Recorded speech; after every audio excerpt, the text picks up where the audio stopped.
Welcome to Aishwarya academy. இன்னைக்கு என்ன பார்க்க போகிறோம் அப்படின்னா தமிழ் ப்ரீவியஸ் இயர் கொஸ்டின் பேப்பரில் கேட்ட முக்கியமான கொஸ்டின்ஸ்லாம் பார்க்கலாம். ஃபர்ஸ்ட் கொஸ்டின், நடுவண் அரசு பெரியாரின் உருவம் பொறித்த அஞ்சல் தலையை வெளியிட்ட ஆண்டு எப்போன்னு கேட்குறாங்க. அதாவது நடுவண் அரசன் இருக்காங்கல்ல, மத்திய அரசு வந்துட்டு பெரியாருக்கு அவருடைய உருவம் பொறித்த அஞ்சல் தலை எந்த ஆண்டு வெளியிட்டாங்க அப்படின்னு கேட்குறாங்க. எந்த ஆண்டு அப்படின்னா 1978 வெளியிட்டிருப்பாங்க. ரொம்ப ரொம்ப முக்கியமானது. 1978 என்ன பண்ணியிருப்பாங்க அப்படின்னா பெரியாருக்கு அஞ்சல் தலை வெளியிட்டிருப்பாங்க. பெரியார் வந்துட்டு ஒரு முக்கியமான இயக்கம் தொடங்கியிருப்பார் 1925. என்னது அப்படின்னா சுயமரியாதை இயக்கம். எந்த வருஷம் அப்படின்னா 1925. இதுவும் முக்கியமானது. சுயமரியாதை இயக்கத்தை பற்றி பரப்புரை பண்ணுறதுக்கு இதழ்கள்லாம், அதாவது செய்தித்தாள்லாம் தேவைப்படும்ல. அப்போ முக்கியமாக சுயமரியாதை கருத்துக்களை சொல்கிற இதழ் எது அப்படின்னா குடியரசு அப்படிங்கிற இதழில் தான் என்ன பண்ணோம் அப்படின்னா சுயமரியாதை கருத்துக்கள் மக்களுக்கு பரப்புரை செய்யும் விதமாக வரும். குடியரசு இதழும் எப்போ ஸ்டார்ட் பண்ணியிருப்பார் அப்படின்னா 1925 தான் ஸ்டார்ட் பண்ணியிருப்பார். இதெல்லாம் ரொம்ப முக்கியமானது. அடுத்து அஞ்சல் தலை தானே பார்க்குறோம். இதில் 2006 இருக்கு இல்லையா, 2006 யாருக்கு அஞ்சல் தலை வெளியிட்டிருப்பாங்க அப்படின்னா ஊவே சாமிநாத ஐயருக்கு, தமிழ் தாத்தான்னு சொல்லுவாங்கள்ல அவருக்கு. 1995 யாருக்கு வெளியிடுவாங்க அப்படின்னா முத்துராமலிங்க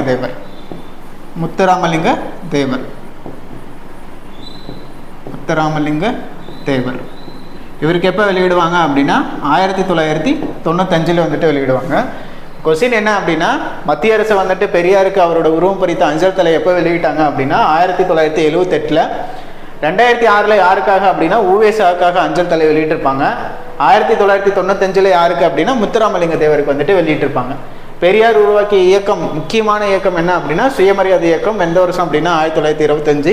இந்த சுயமரியாதை இயக்கத்தை பற்றி சொல்கிற பத்திரிகை எதுன்னு கேட்டால் குடியரசு. இந்த குடியரசும் எப்போ தான் ஸ்டார்ட் பண்ணாங்க, இந்த இதழ் ஸ்டார்ட் பண்ணாங்கன்னா 1925. அடுத்து அதியமான் நெடுமாஞ்சியின் அவைக்களப்புலவராக திகழ்ந்தவர் யாருன்னு கேட்குறாங்க. அதியமான் இருக்காருல்ல, அவருடைய அவைக்களப்புலவர் யாருன்னு கேட்டால் யார் அப்படின்னா ஔவையார். அதியமானாவே ஔவையார் மட்டும்தான் வருவாங்க. ஔவையார் வந்துட்டு அதியமான என்ன சொல்லுவாங்க அப்படின்னா எல்லாவற்றையும் கொடுப்பவன் அதியன் அப்படின்னு சொல்லியிருப்பாங்க. அதியமான வந்துட்டு எல்லாவற்றையும் கொடுப்பவன் அதியன் அப்படின்ட்டு வள்ளல்கள் இல்லையா, அவங்கெல்லாம் எல்லாவற்றையும் கொடுப்பவன் அதியன் அப்படின்னு யார் சொல்லியிருப்பாங்க அப்படின்னா ஔவையார் சொல்லியிருப்பாங்க.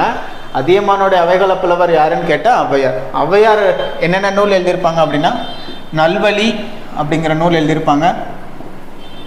நல்வழி, கொன்றை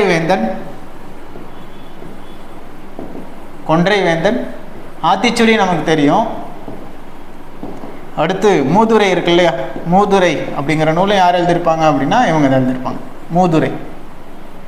அதியமானோட அவைகளப்புலவர் யாருன்னு கேட்டால் ஔவையார் வந்துட்டு அதியமான என்ன சொல்லுவாங்க அப்படின்னா எல்லாவற்றையும் கொடுப்பவன் அதியன் அப்படின்ட்டு வந்துட்டு ஔவையார் சொல்லுவாங்க. அதியமான் கூட சாகா வரம் பெற்ற அந்த நெல்லிக்கனி கொடுத்துருப்பாங்கல்ல, அது யாருக்கு கொடுத்துருப்பாங்கன்னா ஔவையாருக்கு தான் கொடுத்துருப்பாங்க. ஔவையார் எழுதின நூல்கள் என்ன? நல்வழி, கொன்றை வேந்தன், மூதுரை. வெள்ளி வீதியார், காக்கை பாடினியார், நக்கண்ணையார் இவங்கெல்லாம் யார் அப்படின்னா பெண்பார் புலவர்கள், சங்க காலத்தில் இருந்த பெண்பார் புலவர்கள். வெள்ளி வீதியார் வந்துட்டு சங்க இலக்கியத்தில் 13 பாடல்கள் பாடியிருப்பாங்க. சங்க இலக்கியத்தில் 13 பாடல்கள்.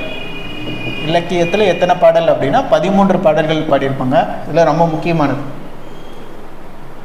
அடுத்து எழுத்தால் ஜெயகாந்தன் பெற்ற உயரிய விருது எதுன்னு கேட்குறாங்க. அதாவது எழுத்தால் ஜெயகாந்தன் பெற்ற உயரிய விருது எதுன்னு கேட்குறாங்க. என்ன விருது அப்படின்னா ஞானபீட விருது. என்ன விருது அப்படின்னா ஞானபீட விருது. எந்த வருடம் வாங்கியிருப்பார் அப்படின்னா 2002 வாங்கியிருப்பார். ஜெயகாந்தன் ரொம்ப முக்கியமானது. சிறுகதை மன்னன் சொல்லுவாங்க.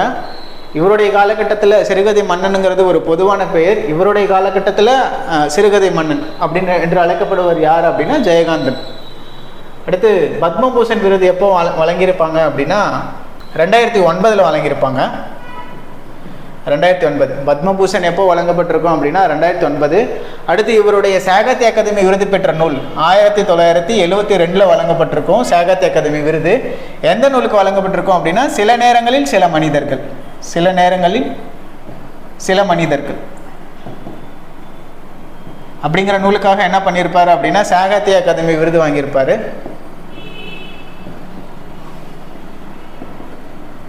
உன்னைப்போல் ஒருவன் அப்படிங்கிற திரைப்பட அந்த நூலுக்கும் வந்துட்டு என்ன பண்ணியிருப்பாருன்னா குடியரசுத் தலைவர் விருது வாங்கியிருப்பாங்க. உன்னைப்போல் ஒருவன், உன்னைப்போல் ஒருவன் என்ற நூலுக்கு வந்துட்டு என்ன பண்ணியிருப்பாரு அப்படின்னா குடியரசுத் தலைவர் விருது வாங்கியிருப்பார். ஒருவன்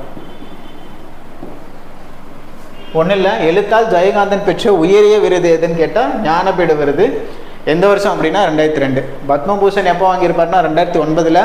சாகித்ய அகாதமி விருது பெற்ற நூல் என்னன்னு கேட்டால் சில நேரங்களில் சில மனிதர்கள். எந்த வருடம் கேட்டால் 1972. உன்னைப்போல் ஒருவன் அப்படிங்கிற நூலுக்காக குடியரசுத் தலைவர் விருது வந்துட்டு வாங்கியிருப்பார்.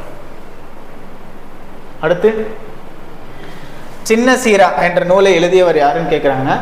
சின்ன சீரா என்ற நூலை எழுதியவர் யாருன்னு கேட்டால் பனு அகமது மரைக்காயா. ரொம்ப முக்கியமானது. இந்த சின்ன சீராங்கிறது எதோடைய தொடர்ச்சியாக அமைந்த நூல் அப்படின்னா சீரா புராணம் இருக்கு இல்லையா, சீரா புராணத்துடைய தொடர்ச்சியாக எழுதப்பட்ட நூல் தான் என்னது அப்படின்னா சின்ன சீரா. சீரா புராணம் ஆசிரியர் யார் அப்படின்னா யாருன்னா உமரப்புலவர். சீரா புராணம்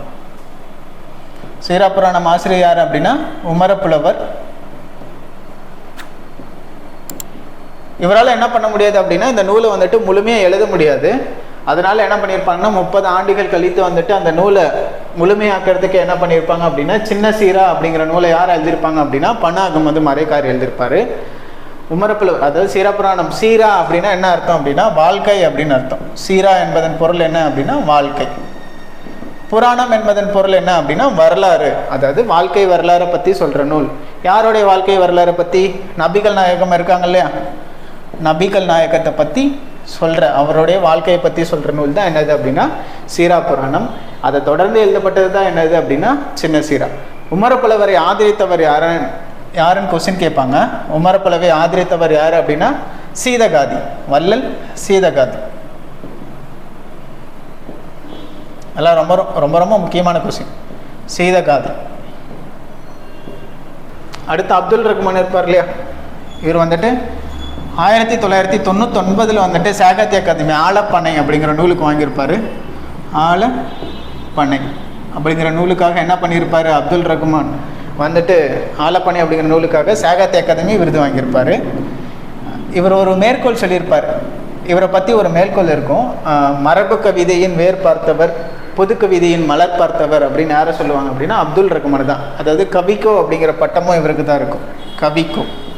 கவிக்கோ அப்துல் ரஹ்மான். மரபு கவிதையின் வேர் பார்த்தவர், புது கவிதையின் மலர் பார்த்தவர்.